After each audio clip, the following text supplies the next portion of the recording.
আমি কেন বলছি যে দেশের জনগণ ক্ষমতার মালিক, এইটা নিয়ে কোনো বিতর্কের অবকাশ নেই।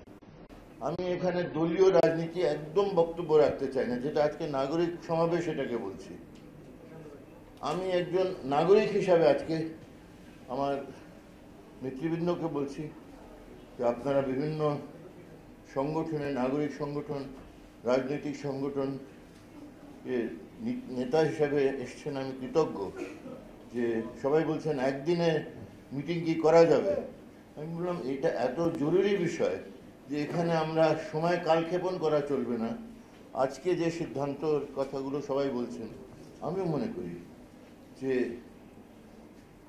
যখন 9 বছর কিছু হলো না, তখন আমরা আজকে এই জিনিসটা সবাইকে বোঝাতে চাচ্ছি যে এই ধরনের বিষয় যেখানে 60 থেকে 100 জন, 200 জন মারা যেতে পারে, এই জিনিসটা যে জরুরি ভিত্তিতে সিদ্ধান্ত নেওয়ার কথা, পরিকল্পিতভাবে কার্যকর পদক্ষেপ নেওয়া, এখানে কালক্ষেপণ করা মানে 1 সপ্তাহ 2 সপ্তাহ যাবে, অন্য জিনিসের দিকে মানুষের দৃষ্টি আকর্ষণ হয়ে যাবে, দেখবেন যে পত্রপত্রিকা থেকে এগুলো উঠে যাবে, সরকারও এটা আবার 9 বছর পরে আরেকটা কিছু ঘটলে তারপরে সবাই বলবে কেন হচ্ছে এটা।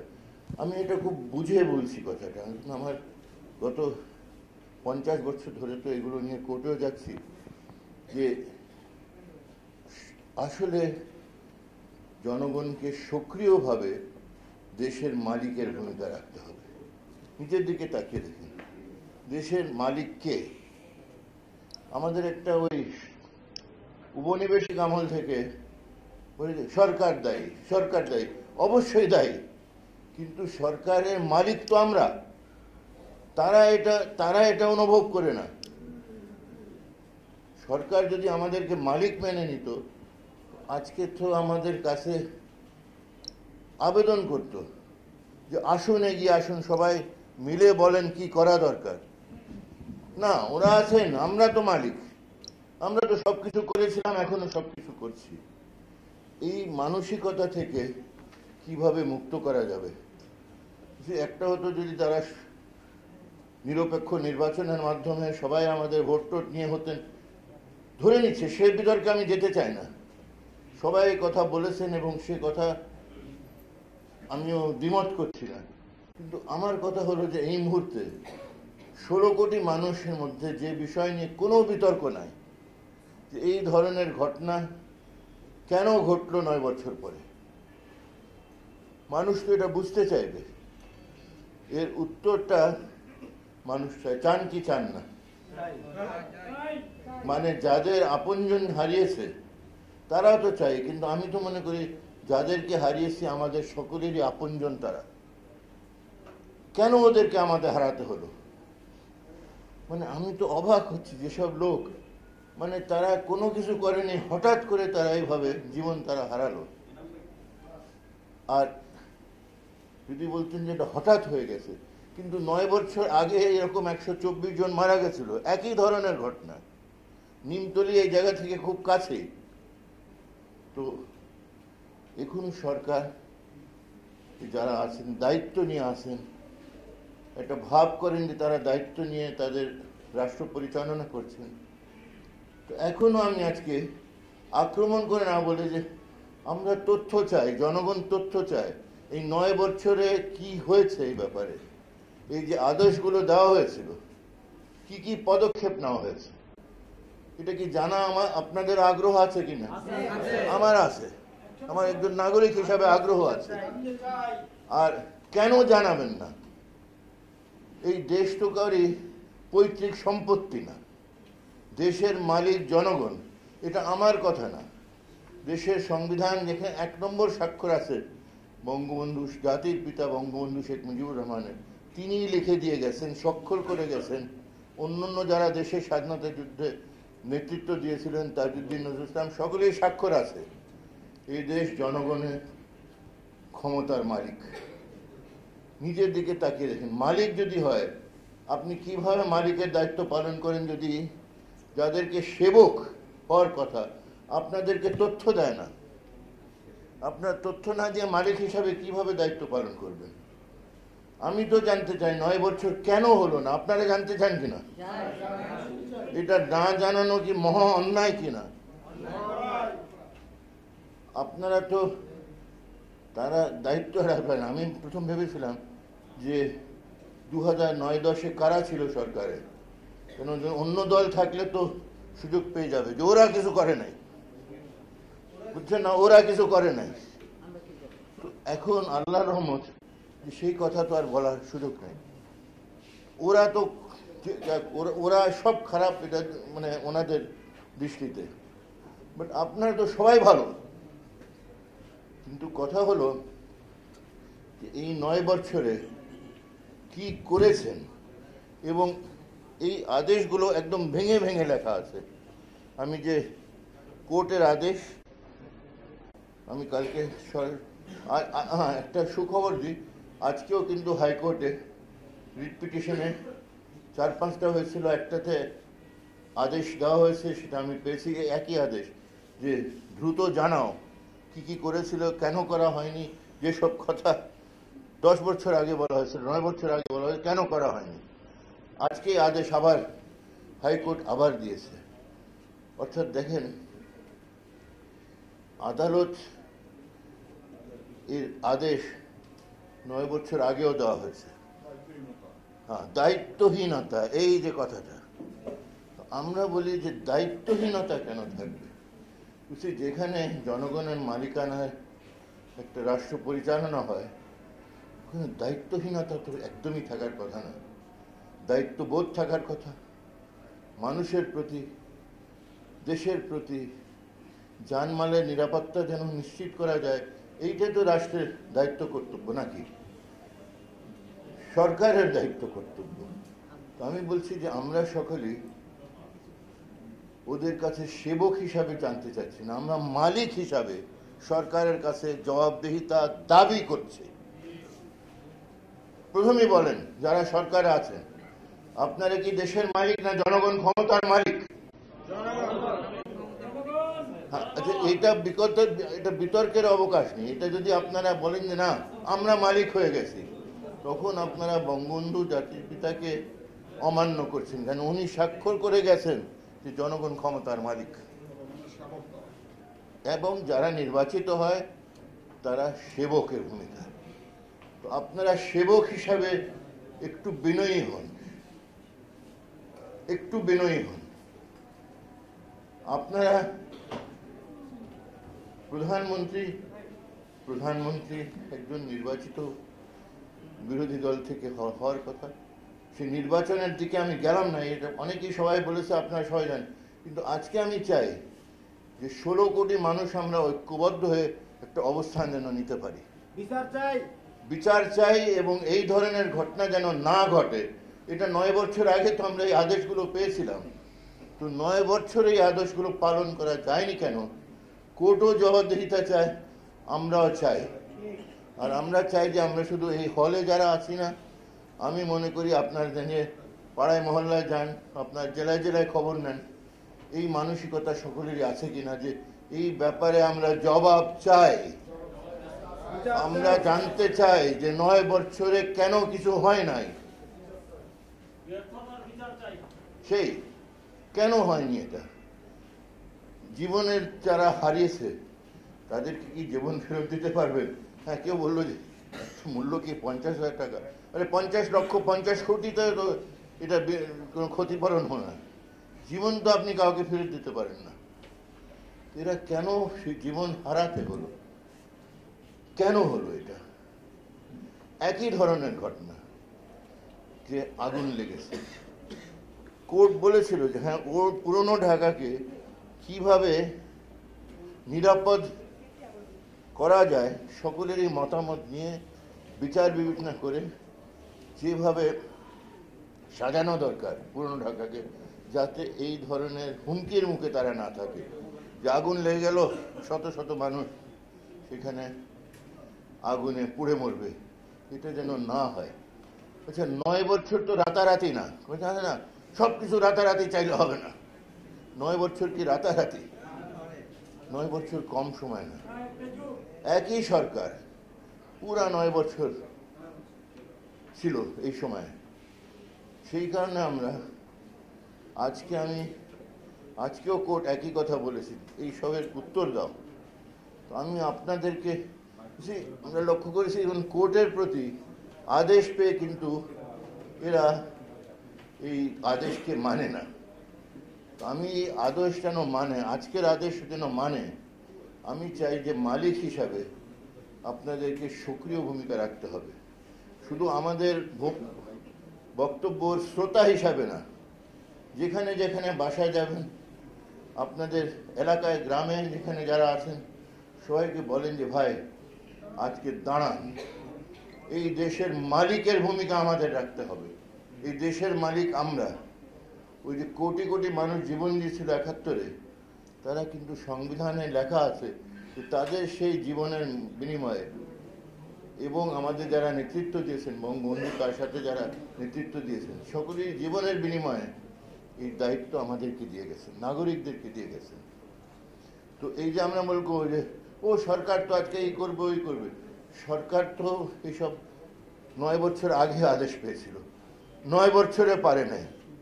আমরা কিভাবে বিশ্বাস করতে পারি যে তারা এবার একই রকমের অবহেলা তাদের কাছ থেকে আমরা পাবো না?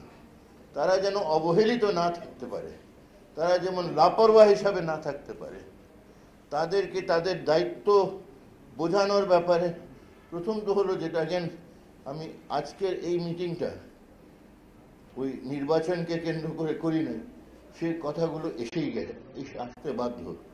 কেন সরকার যদি ঠিকমতো নির্বাচিত না হয়, তাদের যে সাংসদ, তথাকথিত সাংসদ, তারা যদি আসলে নির্বাচিত না হয়ে থাকে, এটা আজকের আলোচনা না, এটা যদি এটা বিতর্ক তারা করে যে না আমরা নির্বাচিত ঠিকমতো, তা আসুন আপনারা ডাকেন, আমরা সবাই যে আপনাদেরকে বোঝানোর চেষ্টা করব যে আপনারা কিভাবে নির্বাচিত হয়েছেন, আমাদেরকে বোঝান, আমরা জানতে চাই, আর কিছু না, কোনো বিতর্কের ব্যাপার নেই। ২৯ তারিখ রাত্রে কোথায় ভোট দিতে গেছেন, কে ভোট দিয়েছে, কয়টা ভোট পেয়েছেন, এইগুলো এটা আজকের বিষয় ছিল না, তাই আমি এটাতে আর বিস্তারিত যাব না।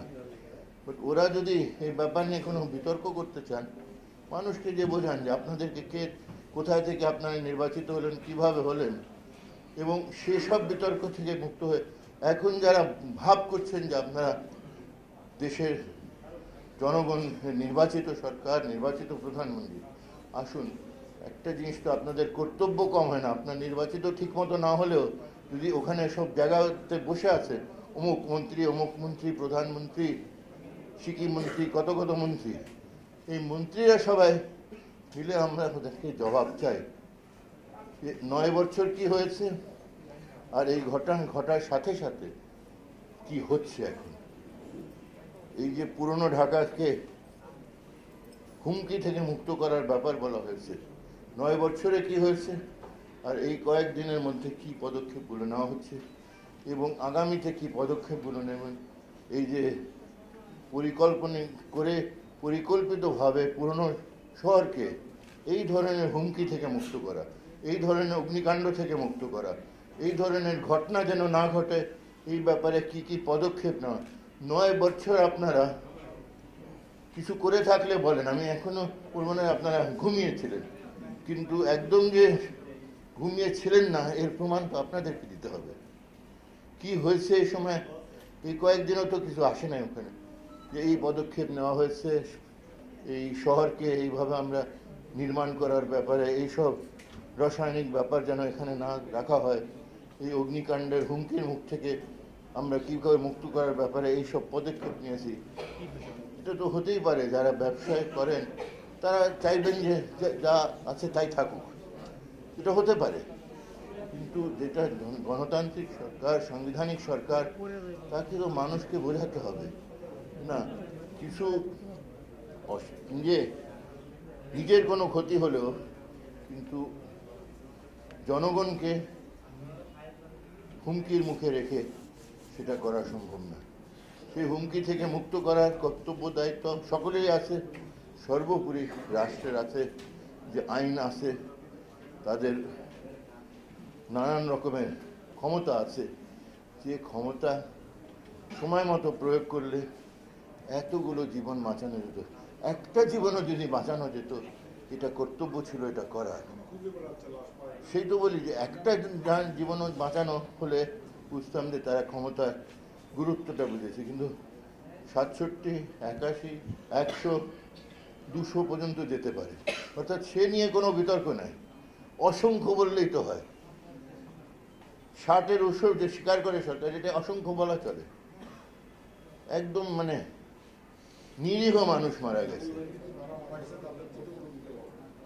তা তো বটে। মানে ক্ষতিপূরণ দেওয়া যায় না হলে মানুষ জীবন, আমার জীবন হারালে আমার মনে হয় না যে 1000 কোটি টাকা দিয়ে এই ক্ষতিপূরণ অ্যাটলিস্ট আমার পরিবার মনে করবে যে কিছু পেয়েছে। তো এটা তো অবশ্যই দাবি তো করাই যায়, কিন্তু এই দাবি কোনো দাবি না। আসল হলো যে এই ধরনের ঘটনা 9 বছর পরে আবার কেন ঘটল, এটার কৈফিয়ত চাই। আবার যে 9 মাস না 9 সপ্তাহ পরে আবার ঘটবে না, কোনো নিশ্চয়তা নাই। এই ধরনের ঘটনা শুধু ঢাকায় না, চিটাগংয়ে, রাজশাহী, খুলনা, তার এটা বলার অপেক্ষা রাখে না। যারা এই অবহেলার জন্য দায়ী, সে তো আমাদের দণ্ডবিধিতে আছে যে তারা অলমোস্ট খুনের অপরাধের জন্য দায়ী। তো আমি আজকে ওই আক্রমণ না করে আমি কথা বলছি, আমরা জনগণ সবাই ঐক্যবদ্ধ হয়ে মালিকের ভূমিকার জন্য এগিয়ে আসেন। আপনাদের মালিকানা অবশ্যই সংঘবদ্ধভাবে যদি সেই মালিকের ক্ষমতা আমরা প্রয়োগ করাতে পারি, তখন সরকার, এই সরকার কিভাবে এসছে সেগুলো বিচার করতে পারবে। কারা আপনাদের পক্ষে আমাদের পক্ষে রাষ্ট্র পরিচালনা করার কর্তব্য ক্ষমতা থাকবে, সেটা আমরা বিচার করতে পারবো। মূলত এই ঘটনাকে কেন্দ্র করে এই জিনিসটা যেন আমরা বুঝতে পারি যে আমরা অসহায় না। দেশের নাগরিক, স্বাধীন দেশে অসহায়তা মানে মনে করতে পারে না নিজের, যে আমরা পারলাম না, আমরা কি করব, আমরা তো অসহায়। এ কি সরকার, কি বলে, সরকার বাহাদুর, সরকার বাহাদুর তো সব ক্ষমতা মালিক আছে। এইটা আমি বলি, স্বাধীনতার 48 বছর হয়ে গেছে, সরকার কোনো ক্ষমতার মালিক না। ক্ষমতার মালিক আপনারা সবাই। রাস্তায় চলেন, আমরা 16 কোটি আছি, এটা কম না, কম সংখ্যা না। আমরা যদি সংঘবদ্ধ হই, সচেতনভাবে মনে রাখি যে এই ক্ষমতাগুলো আমাদের, এই দেশ শাসন হবে, এখানে মানুষের জান মালের নিরাপত্তা নিশ্চিত করতে হবে। যারা দায়িত্ব পালন করবে জনগণের সম্মতি নিয়ে অবাধ নিরপেক্ষ নির্বাচনের মধ্যে দিয়ে ক্ষমতা অর্জন করে সে দায়িত্ব পালন করবে। আর সেটা না করলে তারা সেই ক্ষমতা প্রয়োগ করার তাদের অধিকার নাই। আর এই যে অধিকার থাকলেও আমরা তো তাদের যেভাবে অবহেলার পরিচয় তারা দিচ্ছে, তারা তো ক্ষমতা যদি কোনোভাবে তারা নিয়েছিল, সেই ক্ষমতা তো তারা জাতীয় স্বার্থে, জনস্বার্থে ব্যবহার করছে না, কাজে লাগাচ্ছে না। অর্থাৎ আসুন, আজকে আমাদের হলো যে যারা মারা গেছেন তাদের আত্মার প্রতি তাদের আত্মার মাগফিরাত কামনা করি, তাদেরকে শ্রদ্ধা জানিয়ে বলি যে আপনাদের জীবনকে যেভাবে হারিয়েছেন, আপনাদের শোক সন্তপ্ত পরিবারদেরকে আমাদের সান্ত্বনা তো জানাতেই হয়, একাত্মতা তো জানাতেই হয়, কিন্তু এটা বলতে হয় যে তারা যেন এত জীবন হারানোর পরে, আর 2010-এ যারা 124 জন জীবন হারিয়েছে, এইগুলোর বিনিময়ে আজকে আমরা যারা বেঁচে আছি, আমরা শক্তভাবে অবস্থান নিই যে দেশ এইভাবে চলতে পারে না, এভাবে চলতে দেওয়া যায় না। দেশে জানমালের নিরাপত্তা নিশ্চিত করতে হবে এবং এই সব ব্যাপারে জবাবদিহিতা, যারা এগুলো করেছেন এই দায়িত্ব এড়াতে পারেন না। আসুন আমরা সবাই মিলে দেশ নিরাপদ হোক, দেশে আমাদের যে নতুন প্রজন্ম তাদের জন্য 2 বছরে 50 বছর হবে স্বাধীন বাংলাদেশের, সেই বঙ্গবন্ধুর প্রতি শ্রদ্ধা জানিয়ে বলছি যে ওনার স্বপ্নের বাংলাদেশ, ওনার সহকর্মীদের স্বপ্নের বাংলাদেশ, শহীদ মুক্তিযোদ্ধাদের বাংলাদেশ, এই বাংলাদেশ না, সেই বাংলাদেশ হবে যেখানে আমরা সবাই নিরাপদ মনে করব নিজেকে। কেউ যদি সে অবহেলা করে এই নিরাপত্তা নিশ্চিত করার ব্যাপারে, তাদেরকে যেন আমরা পুরাপুরি জবাবদিহিতা আদায় করতে পারি, না হলে ব্যবস্থা গ্রহণ করতে পারি। আসুন আমরা সবাই ঐক্যবদ্ধ হয়ে দেশকে বাঁচানোর জন্য, নিরাপদ করার জন্য এগিয়ে যাই। আল্লাহ আমাদের সহায়। বাংলাদেশ দীর্ঘজীবী হোক। সবাই বলে আমরা শেষ, এখনই শেষ।